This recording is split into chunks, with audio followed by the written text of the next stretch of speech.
दाखिल करने में ही जो है एक इंटरिम ऑर्डर उसमें लग गया है।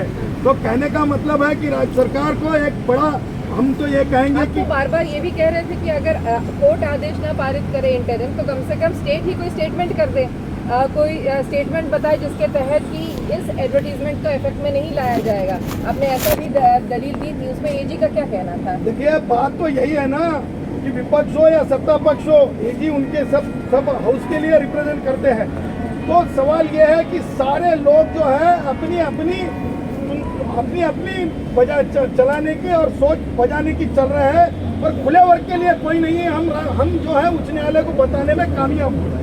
तब उच्च न्यायालय ने कहा कि नहीं, इसमें अर्जेंसी है, और बोल रहा है याचिकाकर्ता, क्योंकि ये पीआईएल नहीं है, ये रीट है। 226 की रीट फंडामेंटल राइट से जुड़ी होती है कॉन्स्टिट्यूशन के आधार पर। तो उच्च न्यायालय ने जो है, राज्य सरकार ने भले ही क्रिकेट की भाषा में बोलना है तो गुगली डालने की कोशिश की, पर सारे उनके जो बॉल्स थे वो नो बॉल्स हो गए।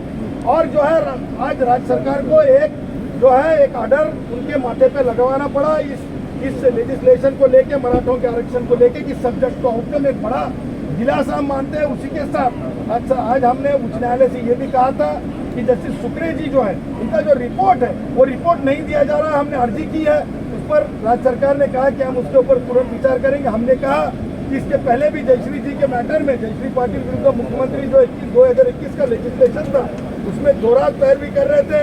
उसमें थोराट जी ने जो है स्टेटमेंट किया था और उन्होंने रिपोर्ट दिया था। अभी भी देखिए रिपोर्ट में क्या लिखा है क्या नहीं, कोर्ट को समझने के लिए और रिपोर्ट देने से कहा है, उस पर भी अपनी बात उच्च न्यायालय ने रखी है। तो मंगलवार तक वो बताएंगे कि उनको रिप्लाई करना, और उस रिप्लाई के साथ वो रिपोर्ट देंगे कि नहीं, वो तय करेंगे। लेकिन इस